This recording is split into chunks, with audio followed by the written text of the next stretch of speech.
Hello everyone, good morning to all. आज हम 2 नवंबर 2025 की और डे है संडे।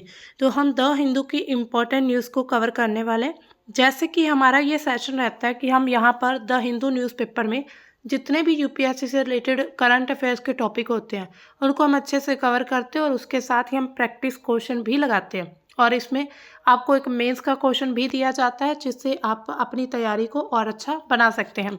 हमारे जो मेजर सब्जेक्ट रहते हैं वो होता है polity IR, history, art and culture, economy, science and tech, environment and geography.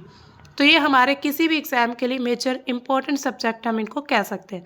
हमारी सबसे पहली न्यूज़ आ रही है कि इंडिया जो है वो अपने जो तजाकिस्तान का एयर बेस था वहाँ से वो एग्जिट हो रहा है, यानी कि वापस जा रहा है, वहाँ से हट गया।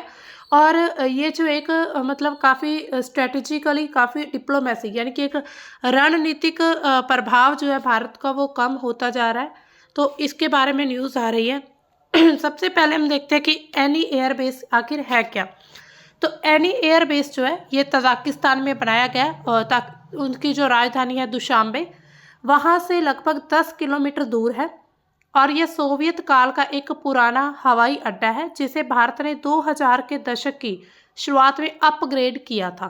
यानी कि ये पहले से बना हुआ था लेकिन भारत ने इस एयरबेस को अपग्रेड करके इस पर खर्चा किया था, इन्वेस्ट किया था और इसको सही ढंग से चलाया था। अब भारत की भूमिका क्या है?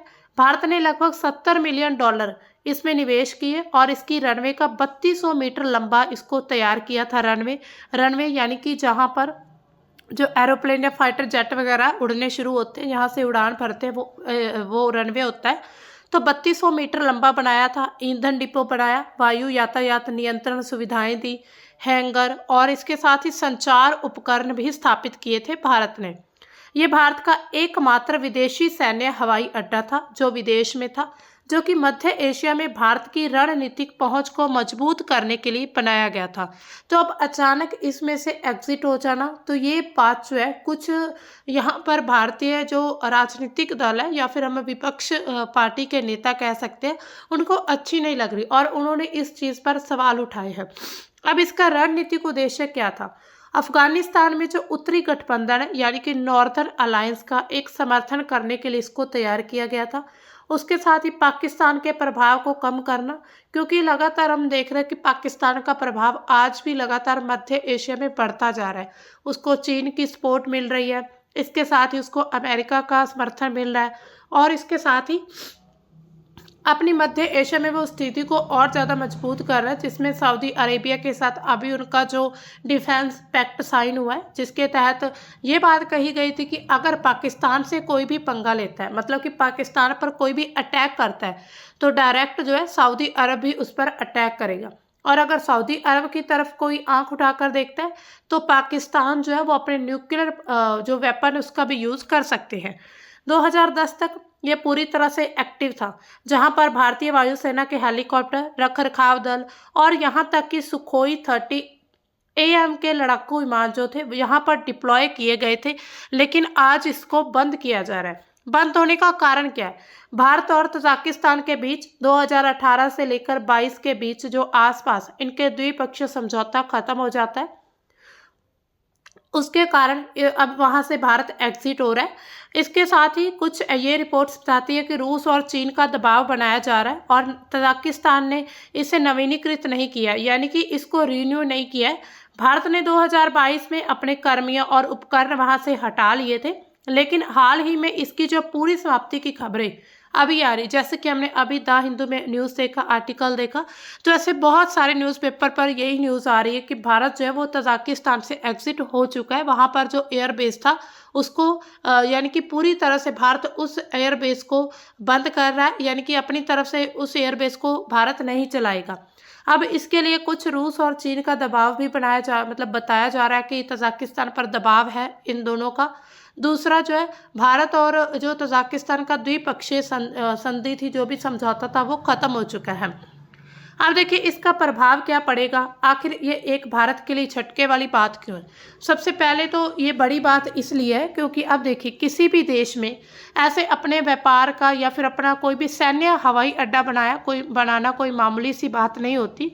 आज हम देखते हैं कि अमेरिका जो है वो लगातार मध्य एशिया में जगह जगह यानी कि हर एक देश में अपने जो है सैन्य अड्डे बना रहा है और उससे फिर मतलब उसका जो प्रभाव है वो लगातार बढ़ता जा रहा है। तो इसी कारण इस चीज़ को ये हम नज़रअंदाज नहीं कर सकते कि भारत का जो प्रभाव है वो कम हो जाएगा। एनी भारत की मध्य एशिया में सैन्य उपस्थिति का एक प्रतीक था। इसका बंद होना रूस चीन के प्रभाव को और उसके बीच भारत के लिए एक पीछे हटना माना जा रहा है। तो इसके साथ ही अफगानिस्तान में तालिबान के सत्ता में आने के बाद मध्य एशिया की जो स्थिरता है वो काफ़ी ज़्यादा इम्पोर्टेंट हो चुकी है।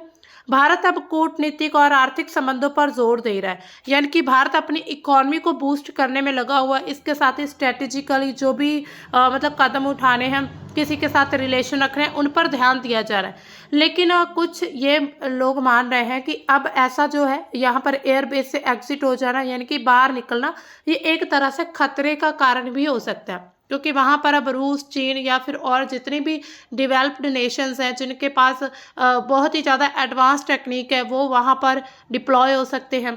तो इससे भारत की जो स्थिति है या फिर भारत की लोकेशन उसको भी खतरा हो सकता है। इसके साथ ही सरकार क्या कहती है कि विदेश मंत्रालय के जो प्रवक्ता हैं अभी रणधीर जायसवाल, उन्होंने कहा है कि 2022 में ही वापसी हो चुकी थी और अभी कारणों पर विस्तार से नहीं बोले हैं। मतलब अभी पूरी तरह से कारण नहीं बताए जा रहे हैं, लेकिन फिर भी जो अंदाज लगाए जा रहे हैं, जो रिपोर्ट्स बताती हैं, उसमें मेन कारण रूस और चीन की दबाव की बात चल रही है।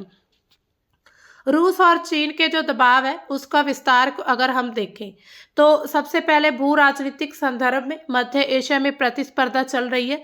तजाकिस्तान जो है सोवियत संघ का पहले हिस्सा था, अभी जो रशिया बन चुका है, पहले यूएसएसआर था, अब उसी का हिस्सा था तजाकिस्तान, और रूस के साथ उसका गहरा सैन्य आर्थिक संबंध है। तो इसी कारण रूस की बात उसको माननी पड़ सकती है। रूस के नेतृत्व वाले जो कलेक्टिव सिक्योरिटी ट्रीटी ऑर्गेनाइजेशन है यानी कि CSTO, एक तरह से ऑर्गेनाइजेशन जो है गठबंधन बनाया गया, इसमें तजाकिस्तान भी एक हिस्सा है। रूस किसी भी नॉन रीजनल यानी कि गैर क्षेत्रीय सैन्य उपस्थिति को पसंद नहीं करता है, यानी कि वहाँ उस एरिया का कोई भी ऐसा एयरबेस वहाँ पर ना हो जो उस एरिया में उपस्थिति जिसकी ना हो, यानी कि उस क्षेत्र में रहने वाली कंट्रीज ही वहाँ पर एयरबेस बना सकती हैं। तो इसी करके भारत जैसी ताकत को तो वो बिल्कुल भी, यानी कि हालांकि रूस के साथ हमारे संबंध अच्छे हैं, लेकिन अब अगर हम प्रभाव की बात करें तो हर देश चाहता है कि मेरा प्रभाव सबसे ज़्यादा हो। इसके अलावा 2022 में भारत के बाहर निकलने के बाद रूसी सेनाओं ने एनी बेस का जो नियंत्रण था वो ले लिया था, यानी कि जो रूस की जो सेना थी उसने वहां पर कब्जा कर लिया, जो कि ये दर्शाता है कि रूस ने इसे अपने प्रभाव क्षेत्र में वापस खींच लिया, जिससे ये भी एक बात नजर आती है कि रूस जो है वो USSR की तरह अब फिर से तजाकिस्तान को अपने में मिलाना चाहता है या फिर अपनी साइड करना चाहता है। रूस ने भारत को एक्सेस ब्लॉक करके अप्रत्यक्ष रूप से दबाव डाला ताकि कोई भी औपचारिक समझौता ना हो।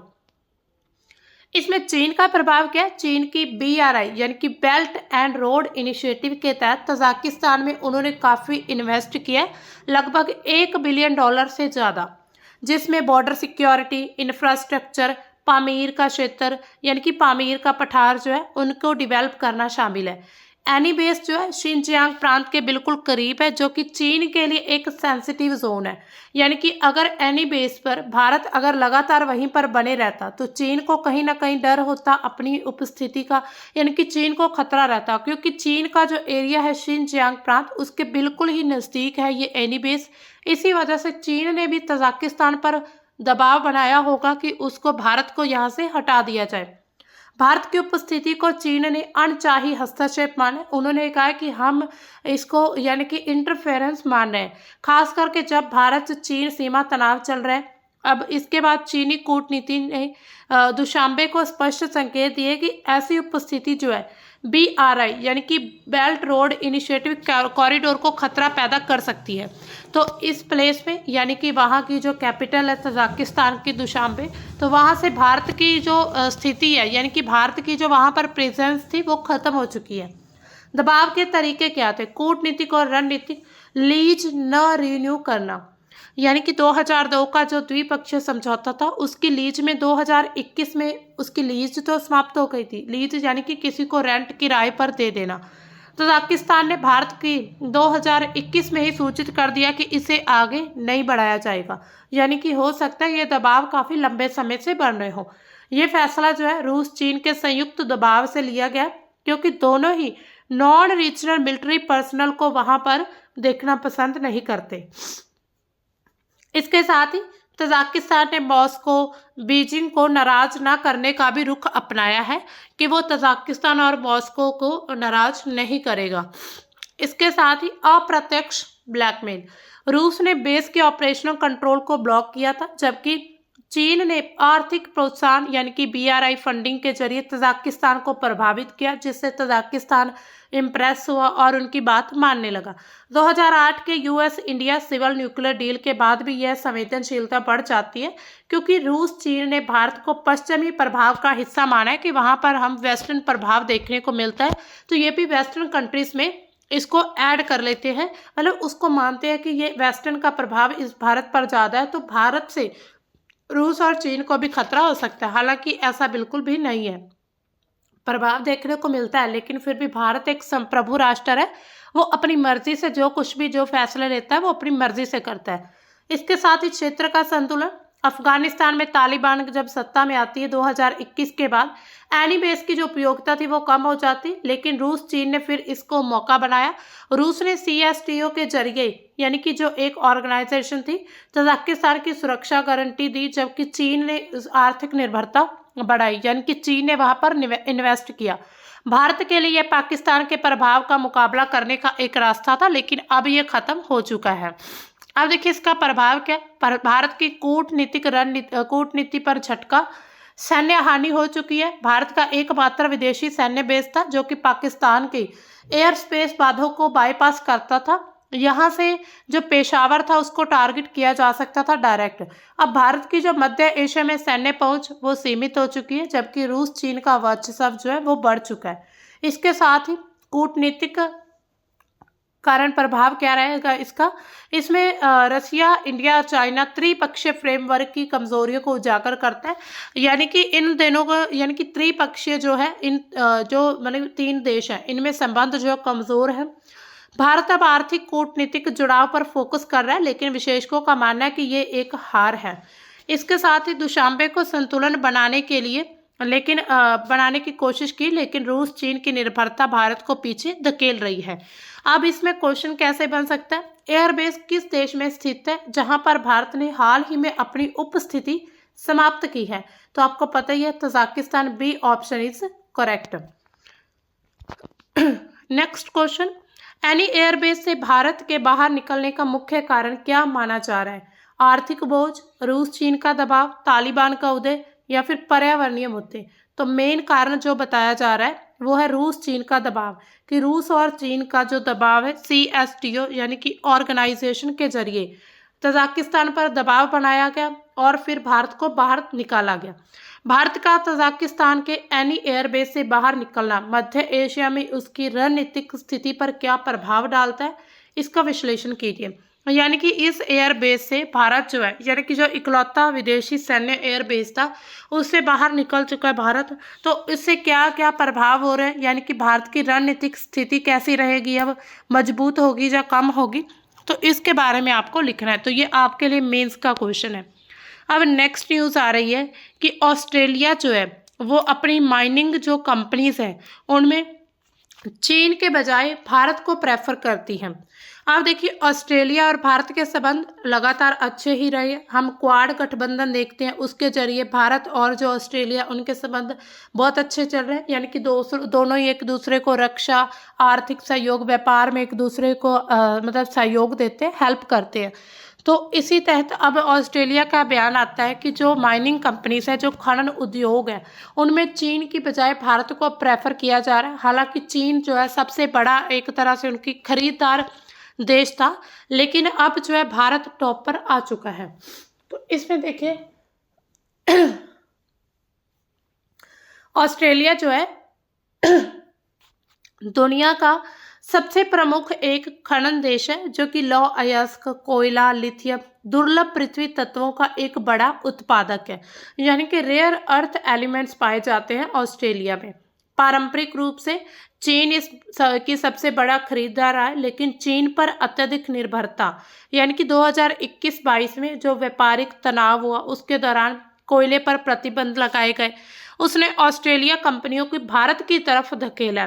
यानी कि पहले ऑस्ट्रेलिया और चीन के संबंध बहुत अच्छे चल रहे थे, भारत टॉप पर बिल्कुल भी नहीं था, लेकिन चीन के द्वारा ऑस्ट्रेलिया पर कोयले पर कुछ प्रतिबंध लगाए जाते हैं, जिसके कारण ऑस्ट्रेलिया जो है वो भारत की तरफ रुख कर लेता है। मुख्य कारण क्या है? आर्थिक और व्यावसायिक सुविधा। भारत ब्रिटिश औपनिवेशिक इतिहास के कारण अपना कानूनी ढांचे में ऑस्ट्रेलिया से समानता रखता है, जो कि अनुबंध और पारदर्शिता को आसान बनाता है। एक हालिया ऑस्ट्रेलियाई खनन उपकरण प्रतिनिधि मंडल ने कहा कि भारत अधिक पारदर्शी, ईमानदार, लागत प्रभावी और भाषा बाधा नहीं है। यानी कि उन्होंने कहा कि भारत जो है वो एक पारदर्शी कंट्री है, ईमानदारी से वहाँ पर हम काम कर सकते हैं। चीन में बढ़ती लागत और अनिश्चितता, जैसे कि सरकार का हस्तक्षेप हो रहा था वहाँ पर, उसके मुकाबले भारत जो है वो ज़्यादा अट्रैक्टिव लग रहा है। अब वहाँ के एक प्रतिनिधि मंडल ने इस बात को कहा है। भारत तेजी से बढ़ता बाजार है, जहां पर ऊर्जा इंफ्रास्ट्रक्चर की मांग लगातार बढ़ती जा रही है, जिसमें कोयला, लौह अयस्क यानी कि आयरन ओर, इन सभी की डिमांड लगातार बढ़ रही है। 2019 के बाद जब चीन ने ऑस्ट्रेलियाई कोयला पर प्रतिबंध लगाया, भारत और जापान ने आयात दुगना कर दिया था। यानी कि चीन ने ऑस्ट्रेलिया कोयले पर कुछ प्रतिबंध, सैंक्शंस लगाए, भारत और जापान की तरफ फिर एक्सपोर्ट ज़्यादा किया जाने लगा और अब भारत को एक अच्छे विकल्प के रूप में देखा जा रहा है। इसके साथ ही शून्य उत्सर्जन का भी एक कारण है। कंपनी जो ऑस्ट्रेलिया की कंपनी जो कि दुनिया भर में खनन उपकरणों के रूपांतरण में शून्य उत्सर्जन के लिए समाधान प्रदान करती हैं।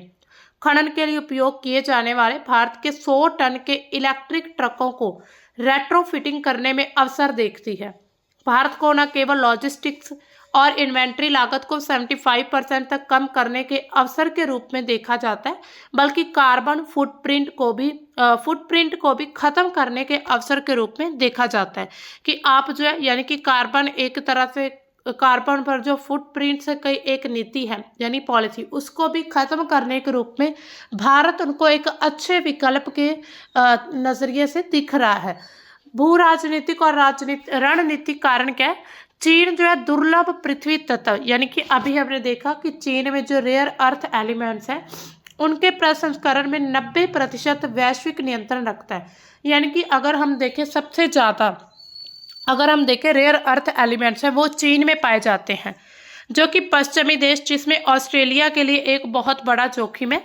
ऑस्ट्रेलिया अब क्वाड यानी कि भारत, अमेरिका, जापान के साथ उन सभी के माध्यम से भारत के साथ साझेदारी को बढ़ा रहा है, ताकि चीन पर निर्भरता कम हो सके, ताकि चीन पर अगर कोई भी देश डिपेंड होगा तो वो अपनी मनमर्जी से कोई भी रूल्स, रेगुलेशंस, कोई भी पॉलिसीज बनाएगा।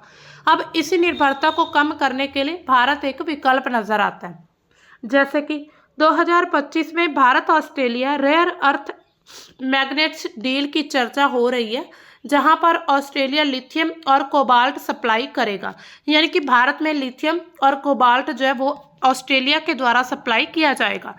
अमेरिका ने भी लेनस अर्थ रेयर अर्थ यानी कि ऑस्ट्रेलियाई जो कंपनी है उसके साथ साझेदारी की है, ताकि चीन से दूर हो, और भारत इसी श्रृंखला में शामिल हो रहा है। अब देखिए, अमेरिका भी चीन पर अपनी निर्भरता को कम करने के लिए ऑस्ट्रेलिया की कंपनी के साथ डील कर रहा है। अब इसमें निवेश और व्यापार के आंकड़े क्या कहते हैं? ऑस्ट्रेलिया का जो कोयला निर्यात चीन के बाद भारत दूसरा सबसे बड़ा खरीदार है। 2024-25 में भारत ने ऑस्ट्रेलियाई कोयले का आयात बढ़ा दिया, जबकि चीन ने घरेलू उत्पादन पर जोर दिया। तो चीन में कम एक्सपोर्ट हुआ और भारत में ज़्यादा। खनन निवेश, भारतीय कंपनियां जिसमें अडानी ऑस्ट्रेलिया में निवेश कर रही हैं। इसके विपरीत ऑस्ट्रेलियाई METS कंपनियां जो है ऑस्ट्रेलिया की भारत की नवीकरणीय ऊर्जा बाजार में प्रवेश कर रही हैं। 2025 के क्रिटिकल मिनरल स्ट्रेटजी में भारत को लाइक माइंडेड पार्टनर कहा जा रहा है कि उसको यानी कि उनका एक पसंदीदा पार्टनर है।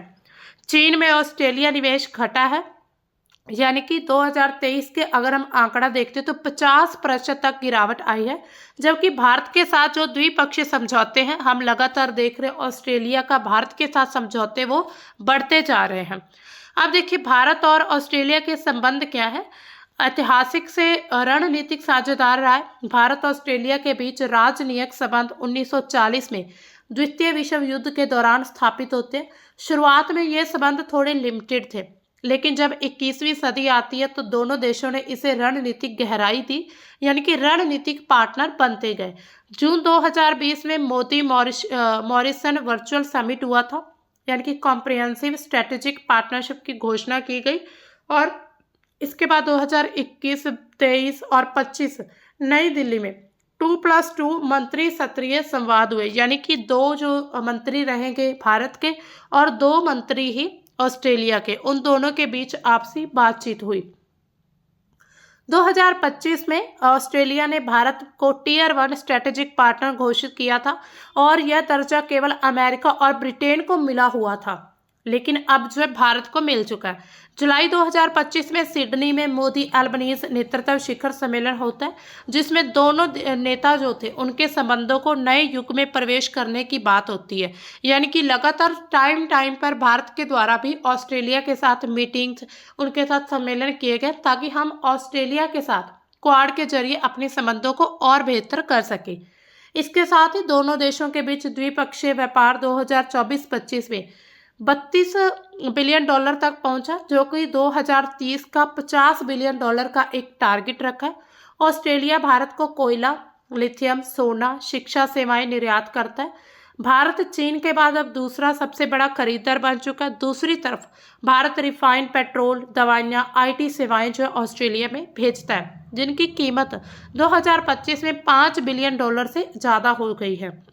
ऑस्ट्रेलियाई कंपनियों ने भारत में $18 बिलियन का निवेश किया, जबकि अडानी, रिलायंस जैसी भारतीय कंपनियों ने ऑस्ट्रेलिया में $10 बिलियन से भी अधिक इन्वेस्टमेंट किया है। अब इसमें क्वेश्चन कैसे बन सकता है, नहीं सॉरी क्वेश्चन नहीं है ये, आगे उसके समझौते की बात हो रही। पूर्ण मुक्त व्यापार समझौता 2025 में इस पर साइन होते हैं, जिसके तहत 96% भारतीय निर्यात पर शून्य शुल्क, यानी कि 0 टैरिफ लगाया जाता है। लिथियम, कोबाल्ट पर 5 सालों में 0% जो इम्पोर्ट शुल्क, यानी कि इम्पोर्ट ड्यूटी लगी है। ऑस्ट्रेलिया वाइन, बादाम, मांस पर क्रमिक शुल्क कटौती की गई। IT पेशेवर, जिसमें नर्स, इंजीनियर, इन सभी के लिए वीजे कोटे को दुगना कर दी, यानी कि स्कॉलरशिप्स दुगनी हो चुकी हैं। इसके साथ ही क्वाड जो है भारतीय कोर की तरह काम कर रहा है। भारत ऑस्ट्रेलिया रक्षा सहयोग क्वाड का एक महत्वपूर्ण हिस्सा है। नवंबर 2025 में मालाबार नौसैनिक अभ्यास गुआम में होता है। पहली बार फिलीपींस में शामिल हुआ था, फिलीपींस भी इसमें शामिल हुआ था। ऑसी इंडेक्स जो है एक एक्सरसाइज होती है, 2025 में हुई। पश्चिमी ऑस्ट्रेलिया तट पर यह आयोजित की गई थी।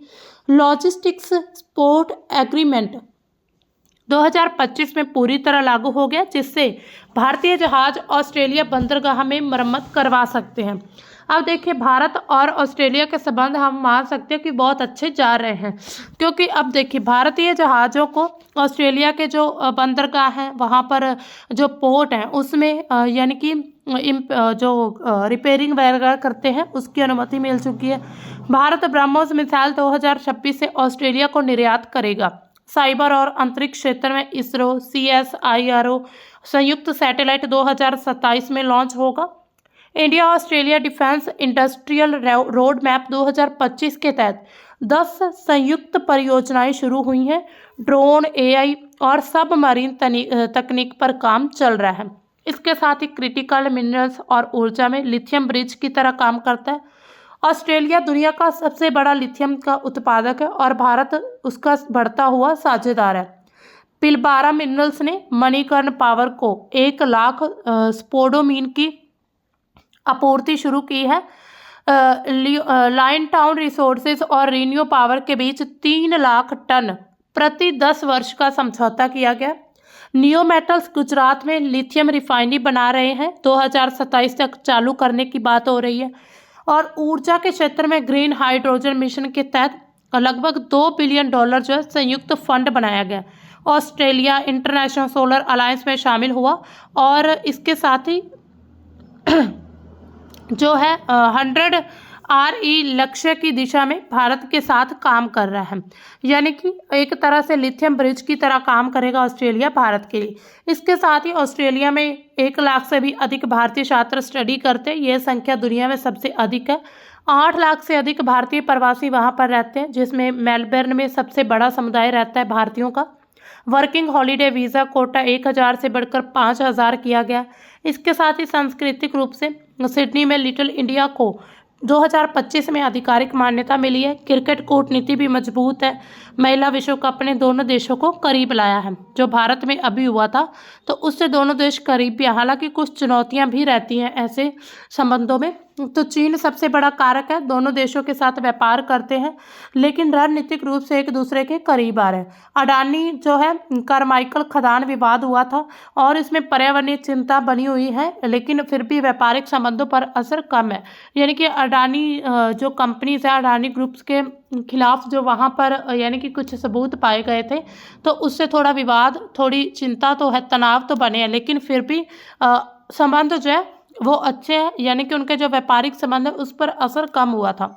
वीज़ा और प्रवास नीति, कुछ भारतीय छात्रों को वीज़ा अस्वीकार होने की शिकायतें भी मिलती रहती हैं। इसके साथ ही समुद्री सीमा विवाद, दक्षिण चीन सागर पर मतभेद नहीं है, लेकिन हिंद महासागर में दोनों का समन्वय बढ़ाना अभी भी बाकी है।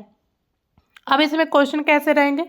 मिनरल्स सिक्योरिटी पार्टनरशिप यानी कि MSP एक US लीड इनिशिएटिव है जिसमें ऑस्ट्रेलिया, जापान ये शामिल है। भारत सरकार ने 30 क्रिटिकल मिनरल्स की पहचान की है, लेकिन सभी में संसाधन समृद्धि है। तो इसमें कौन सा ऑप्शन सही है? सिर्फ एक सही है, ए ऑप्शन इज करेक्ट।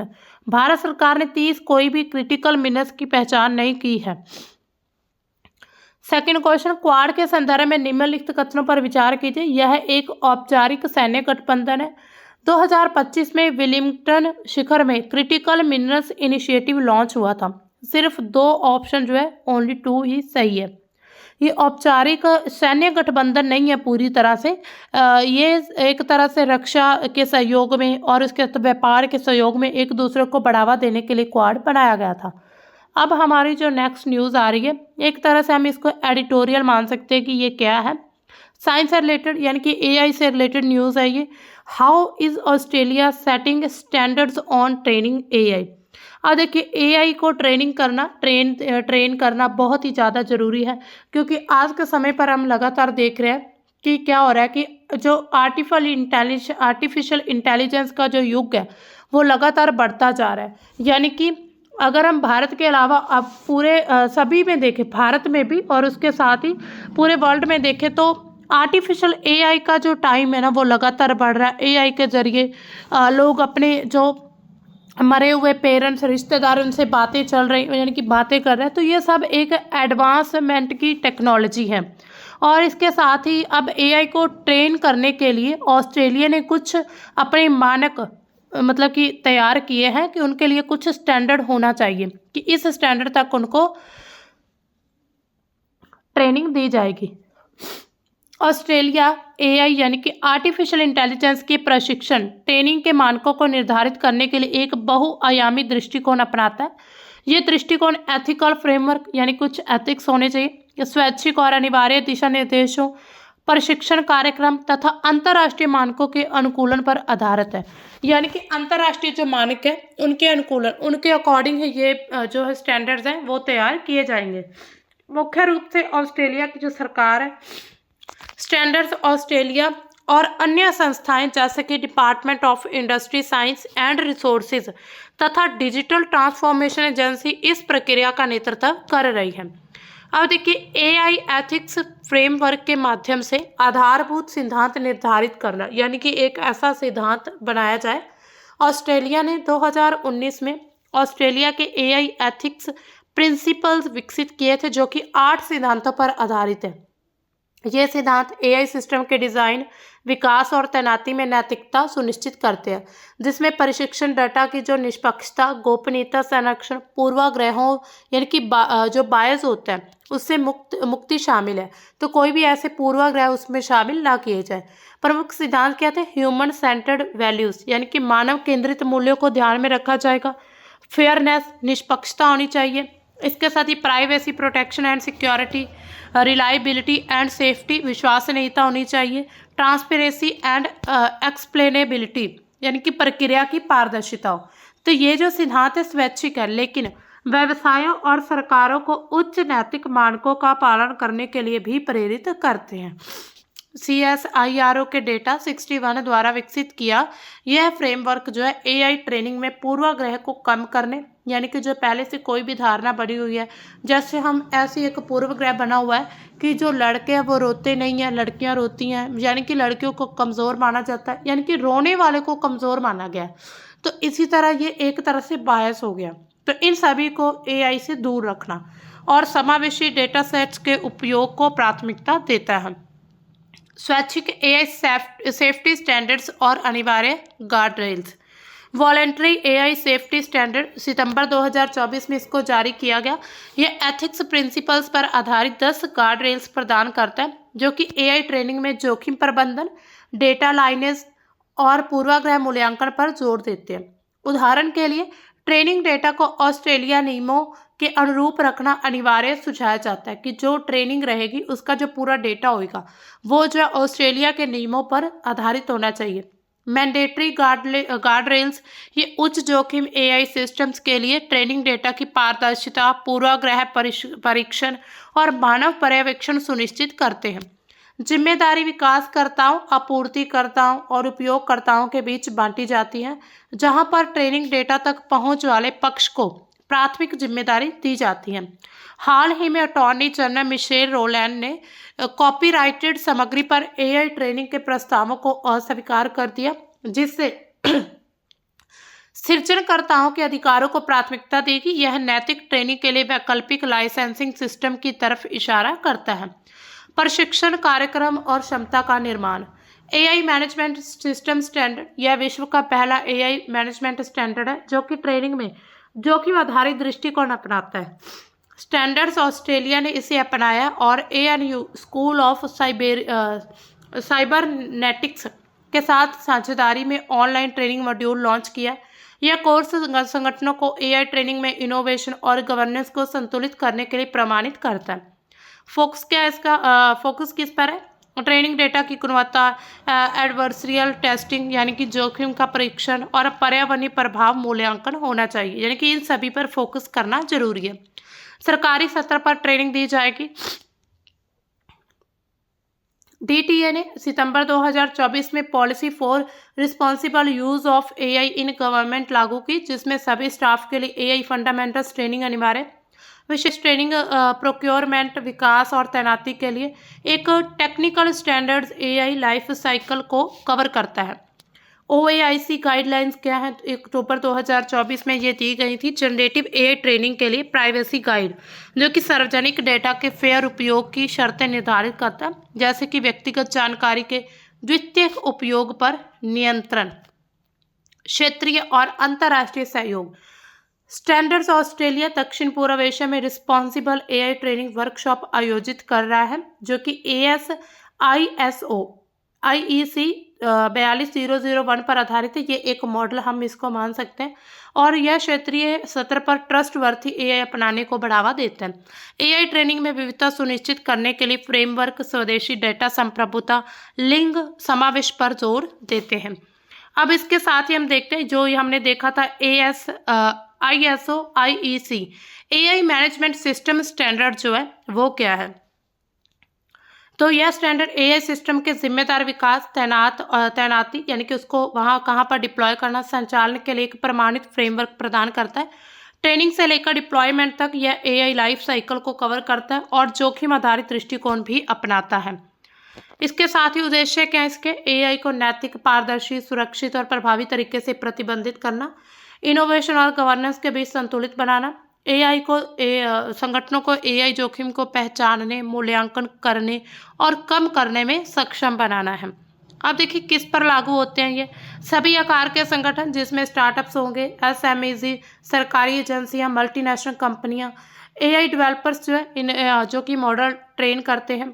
इसके साथ ही एआई प्रदाता जो क्लाउड सर्विस होते हैं, एआई उपयोगकर्ता जो एआई टूल्स का इस्तेमाल करते हैं, उन पर भी ये लागू होंगे।